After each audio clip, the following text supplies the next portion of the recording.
Good evening, and thanks for joining us. I'm Maria Parham, editorial page editor for the Arizona Daily Star. In tonight's AZ Illustrated Metro, we'll start with a look at winter tourism, especially how the town of Marana fares financially when the PGA hosts a golf tournament there every spring.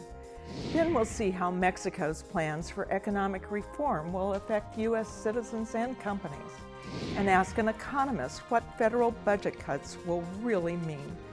Then we'll step away from economics to check in on planning for a January 8th memorial in Tucson. But first, a look at today's top stories. The Arizona legislative battle over Medicaid is headed to the State House floor this week. That's after the House Appropriations Committee voted today to strip the Medicaid expansion from the state budget proposal. The vote was 7-4, with all Republicans opposing expansion and all Democrats in favor. A coalition of Democrats and Republicans voted in the state Senate last month for the plan, however. Supporters of Governor Jan Brewer's proposal are counting on a similar coalition in the House to add the plan back into the budget with an amendment on the House floor. Tucson Electric Power is asking the Corporation Commission to approve a rate increase at tomorrow's meeting. The power company is asking for an increase of about $3 per month for the average residential customer's bill. That's a smaller increase than TEP initially proposed. This rate proposal is the result of a settlement between TEP and a dozen other companies. The commission is scheduled to consider the increase at its regular meeting Tuesday morning. Local customers can call into the meeting to comment. The phone number is available on our website, azpm.org. And a group of Vail residents is hoping their neighbor soon will have a chance to vote on whether the small community should become a town. The committee called Citizens for Vail is trying to incorporate the suburb on the southeast side of the Metro Tucson area. The committee has submitted signatures to Pima County in an effort to get the question on an upcoming ballot. The proposal comes after members of the committee spent years working with the Vail community to find out whether people who live there want to become a new town. The city of Tucson recently approved or backed that idea. And that's a look at tonight's headlines.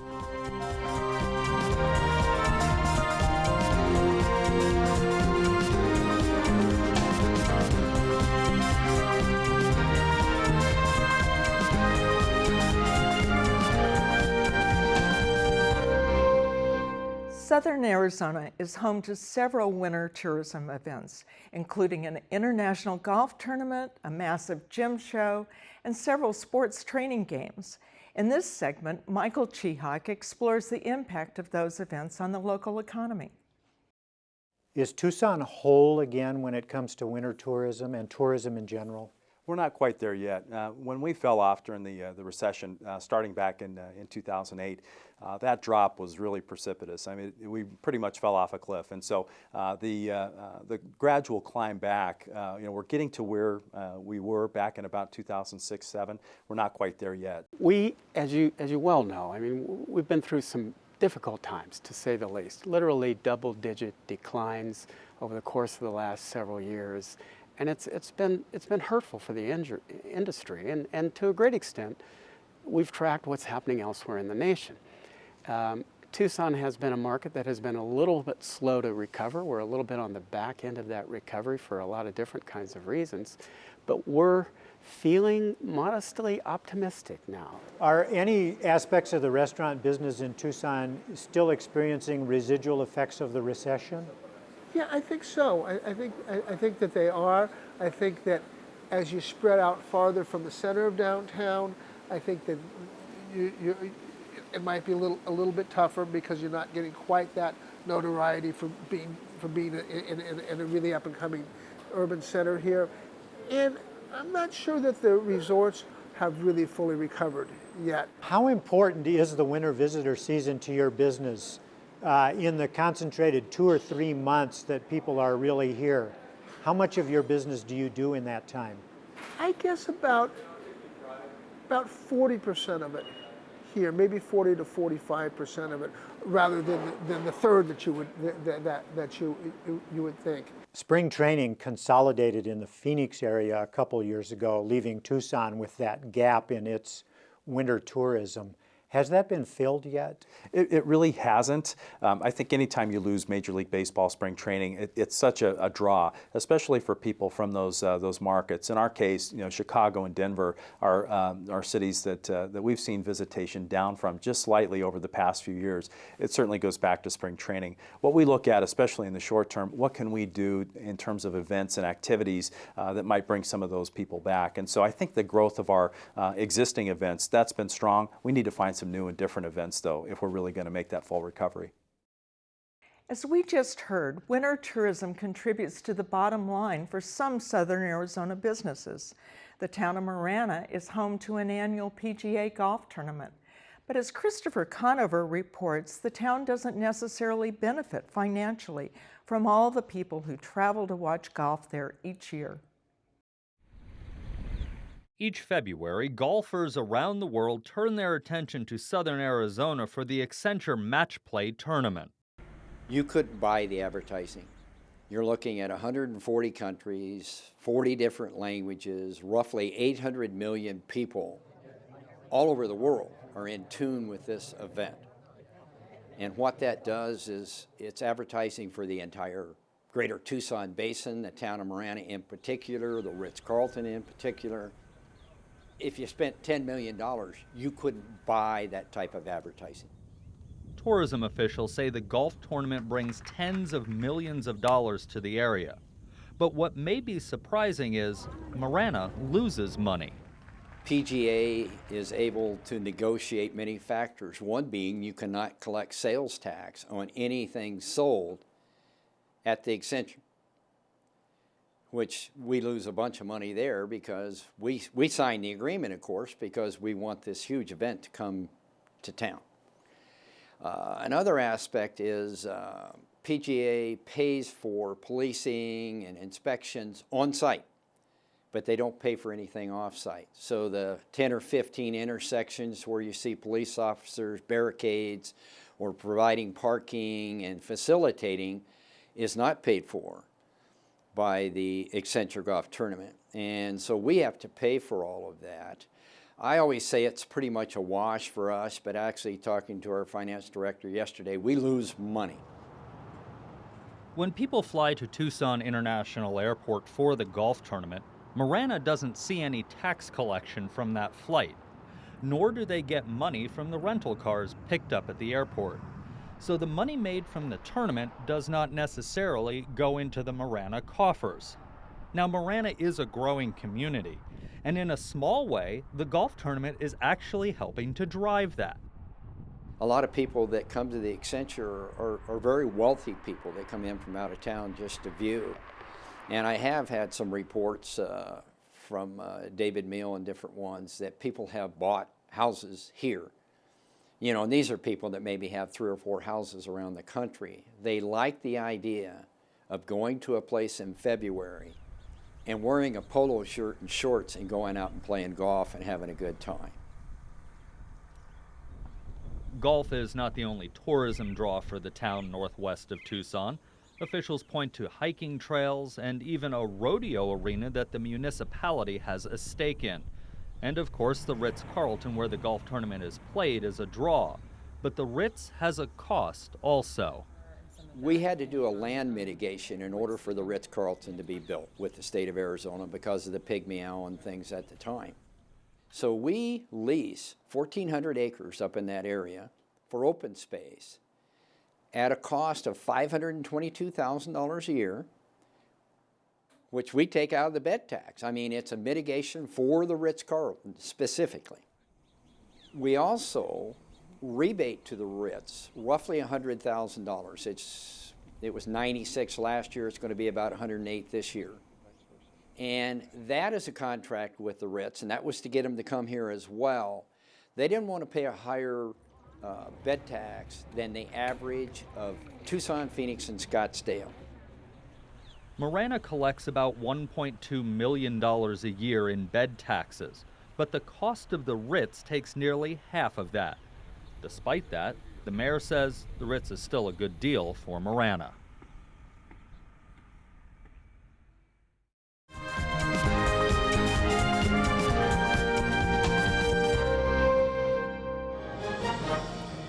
A 29-year-old National Security Agency contractor claimed responsibility for revealing top security government surveillance programs. We talked to former Director of National Intelligence, Dennis Blair, and debate the security and privacy issues raised by the disclosure of the classified programs. We kick off a week dedicated to food security. Tonight, a story from Costa Rica on the struggle to maintain forests while encouraging farming. It's part of our series, Food for $9 billion. Jeffrey Brown recaps President Obama's one-on-one talks with China's new leader and looks at what progress, if any, the two made on cybersecurity, North Korea, and more. And Ray Suarez explores the sometimes wild, sometimes weird outcomes when scientists experiment on animals with the author of Frankenstein's Cat. That's all ahead on tonight's NewsHour. Backup singers just don't get any respect. Some people felt like singing background was like being a second-class citizen. And to me, it's just wonderful because you got to create this color and these pictures, and it was just, I just got lost in it. A new documentary gives them their due. 20 Feet from Stardom on the next morning edition from NPR News.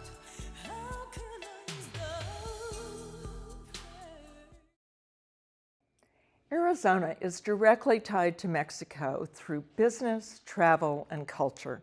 Mexico's president has signed a major economic reform plan, and the Mexican government says it will bring more opportunities for American companies to do business south of the border. Fernanda Echavarri reports. Señoras y señores, muy buenas tardes a todas y a todos. Enrique Peña Nieto is Mexico's new president. He represents the PRI, Mexico's political party that ruled the country for 7 straight decades until 2000. In his first month in office, Peña Nieto signed the Pacto por México, or Pact for Mexico, that brought together the country's 3 major political parties, something that had never been done before.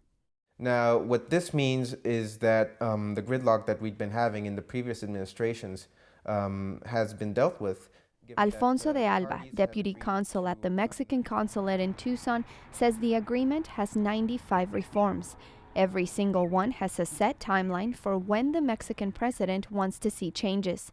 The plan lays out improvements to job growth, transparency and corruption, civil rights, and security.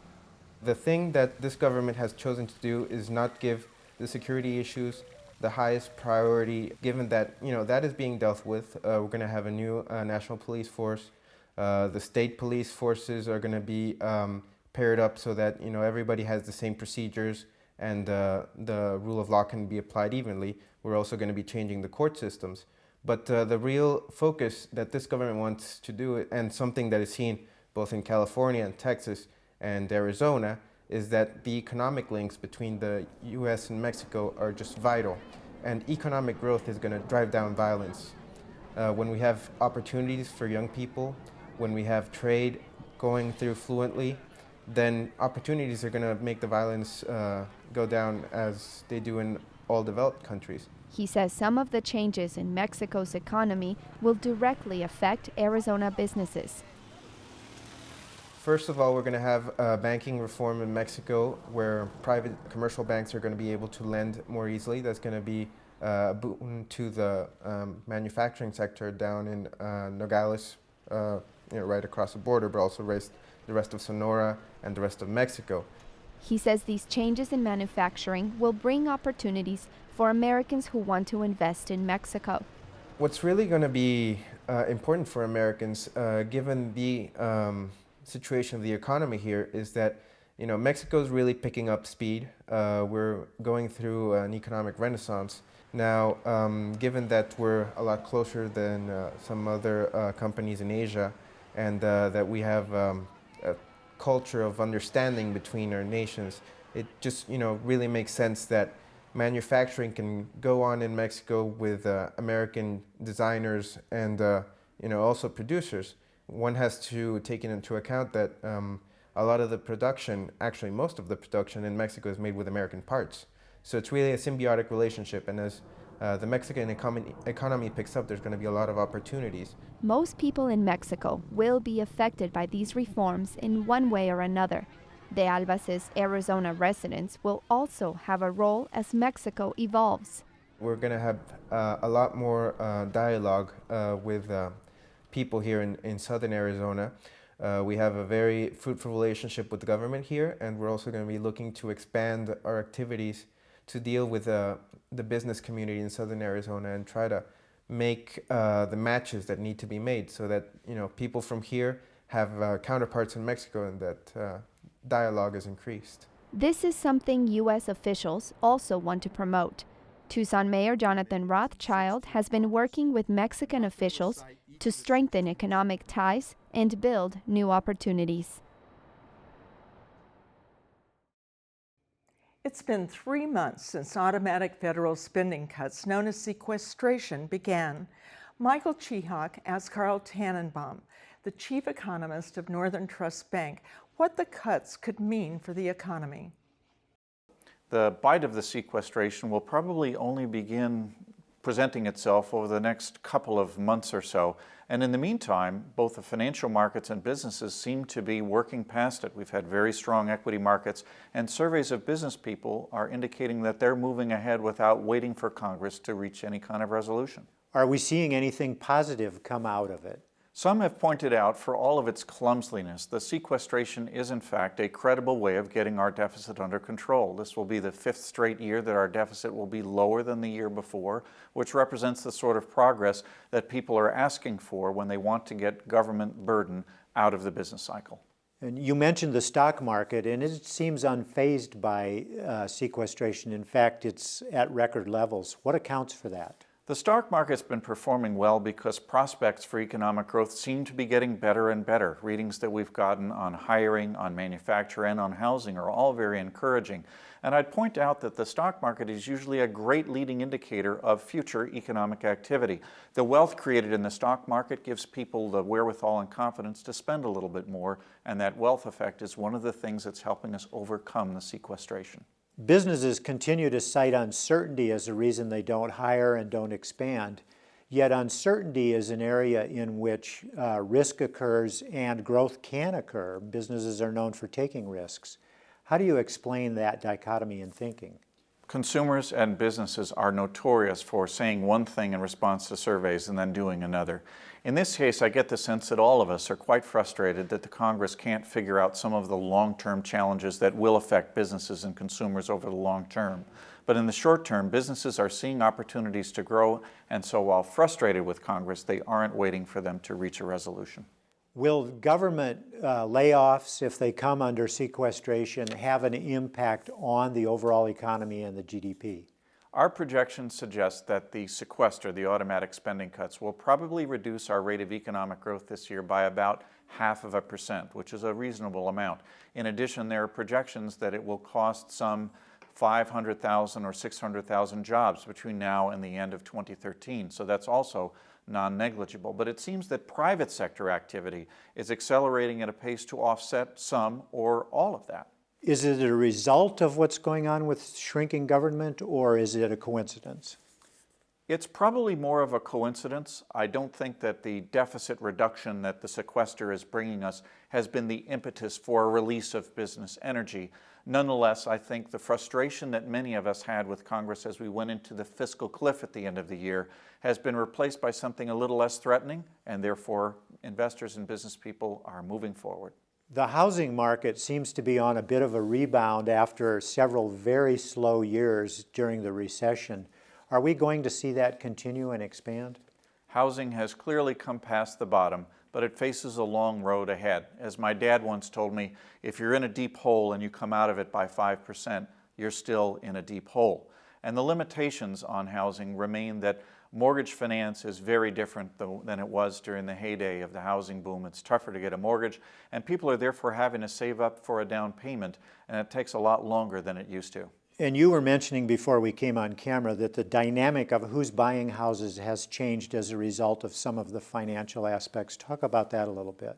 Well, among the bigger sources of demand for single-family housing has been coming from investors who are buying blocks of houses and then turning them back out for rental, which is really the choice of dwelling that many Americans are rediscovering after trying to get into houses headlong over the last 20 years or so.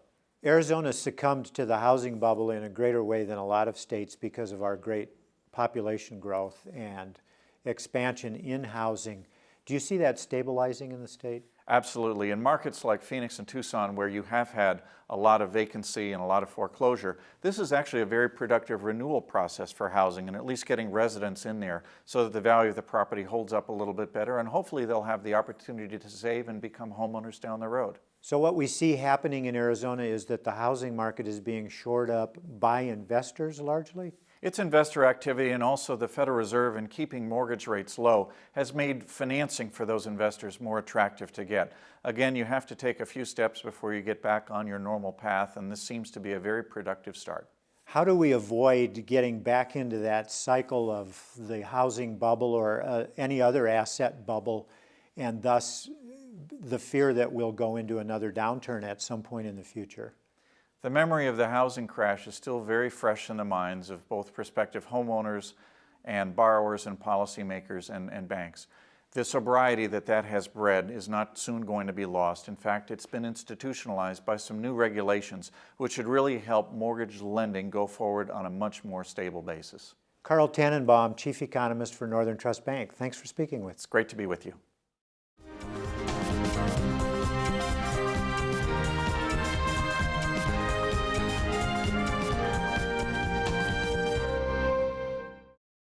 The January 8th Memorial Foundation formed last year to commemorate the 2011 shooting that shook this community.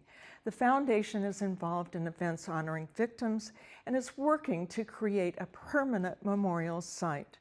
Next, we'll revisit my interview with Foundation President Stephen Brigham and Vice President Ross Zimmerman. Early on, there were some meetings of community leaders, community folks, to talk about this. And I think very quickly, once he became active again, Ron Barber got heavily involved, recruited more collaborators, and tried to give those meetings a community focus. And what came out of it was the idea that we needed to form a nonprofit entity.